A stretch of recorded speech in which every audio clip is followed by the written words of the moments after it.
નમસ્કાર દર્શક મિત્રો, હું છું રૂપલ લુણીચિયા. સંપૂર્ણ ન્યૂઝમાં આપનું સ્વાગત છે. મમતા મંદિરના દિવ્યાંગ વિદ્યાર્થીઓની સંસ્થાઓ આયોજિત સાંસ્કૃતિક કાર્યક્રમ રંગોત્સવ તારીખ 20/4/2024 શનિવારે બપોરે 11:30 થી 1:30 વાગ્યા સુધી શ્રી કાનુભાઈ મહેતા સાંસ્કૃતિક ભવન ખાતે યોજાયો હતો. આ સાંસ્કૃતિક મમતા મંદિર સંસ્થાઓના દિવ્યાંગ વિદ્યાર્થીઓ દ્વારા પ્રસ્તુત કરવામાં આવ્યો હતો, જેમાં 270 દિવ્યાંગ વિદ્યાર્થીઓએ ભાગ લીધો હતો. 500 થી વધુ વાલીઓ ઉપસ્થિત રહ્યા હતા, જેમાં માનનીય પ્રતિમાબેન મોદી, ટ્રસ્ટી સતીશભાઈ કોઠારી, કુંદનભાઈ, સૂર્યાબેન પટેલ,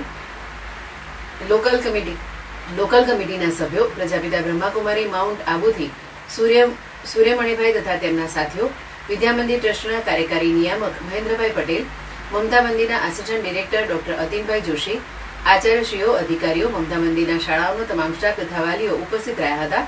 મમતા મંદિર શાળાઓના તમામ સ્ટાફની અથાગ મહેનત અને કમિટી મેમ્બરના લીધે આ રંગોત્સવ, આ રંગારંગ કાર્યક્રમ સફળતાપૂર્વક સંપન્ન થયો હતો.